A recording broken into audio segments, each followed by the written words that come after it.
Hello, my name is Katie Groves, and this is part 9 in my series about deprogramming from trauma-based mind control. If you've not done so already, I ask that you please watch the first 2 videos in this series for disclaimers and safety measures that you can use to keep yourself safe while you watch these videos. This video is about the power of mindfulness.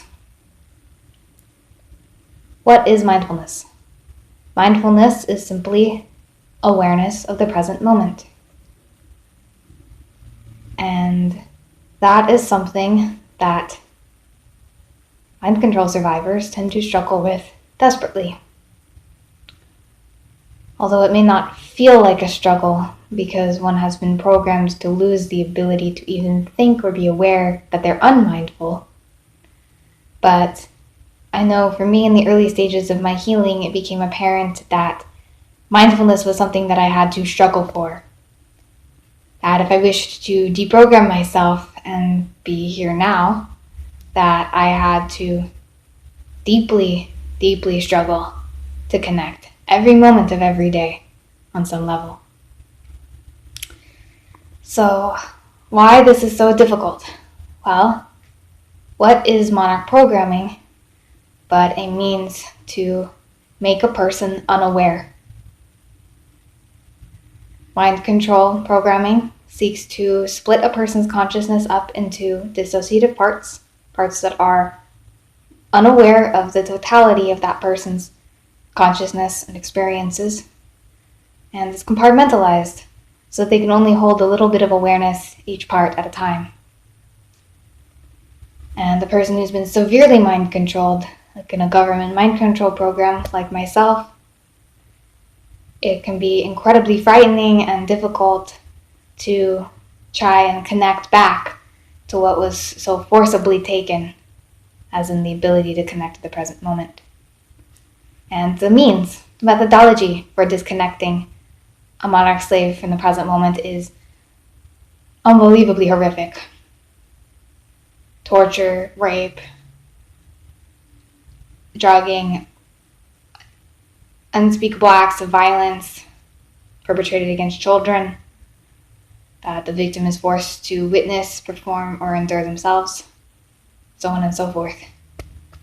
So a person is set up from an extremely young age, if not birth, to be as dissociated as possible, unable to connect to the present moment, unaware of what's going on, unable to speak out, unconscious of reality. So when deprogramming, of course, the goal is to become more conscious of reality. That is what mindfulness is, and so that is why this is so important. I really didn't start healing until I had my spiritual experience, which was a mindful experience in which I became aware of my higher self, a higher consciousness within me that connects to loving power that flows through us all. Well, I would say us all, but as a survivor of atrocity, I know there are some people who don't appear to have that connection. Not just dissociatively, but at all. But nevertheless, there is a loving power that flows through most of us, not all of us, that I was disconnected from and had to reconnect to in order to heal. So my healing has been all about connection.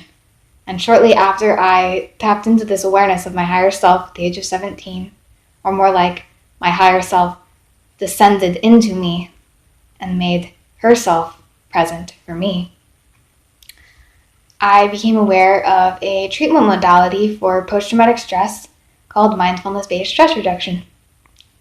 At the time, I didn't know that I had DID, but I knew that I was dissociated and I knew that I was traumatized, that I had PTSD.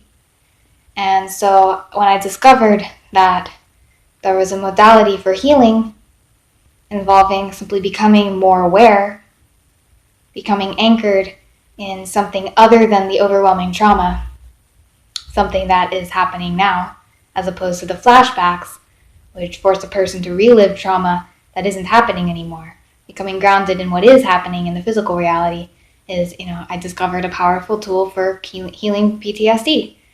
And so I was very excited because I really wanted to get well. I was driven by dissociative parts to get better. And so I didn't have all the pieces at the time, but I desperately wanted to improve my situation. And so I also found that mindfulness-based stress reduction has been proven to work with treating addiction. And as I thought my primary problem at the time was my drug addiction as well as my highly abusive family, I thought that this mindfulness thing was great because it's a dual treatment for PTSD and addiction, and that is what I knew that I needed. I knew I needed to treat both things. And so I began practicing it, and I did begin finding, however, that I kept disconnecting and I kept dissociating from the present moment when I would try these exercises.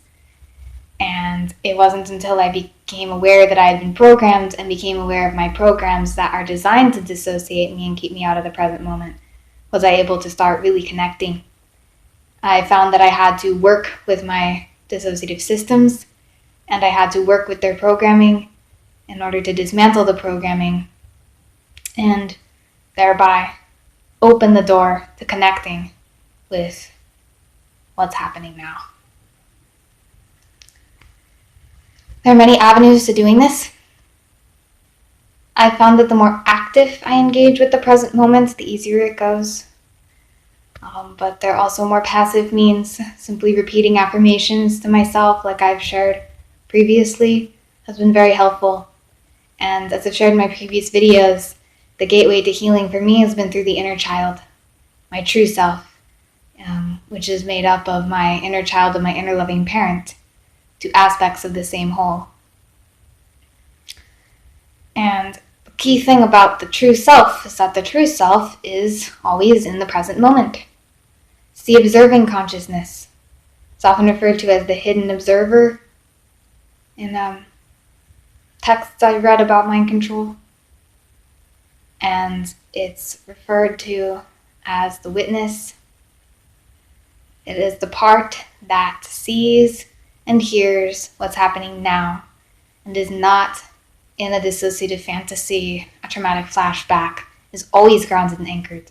And this part is typically hidden very deeply in mind control survivors. It is the most threatening part to the programmers, to the person's programming, is the part that sees what's really going on. Because how am I going to leave a mind control cult if I don't know that I'm in a cult, if I don't know that I've been mind controlled?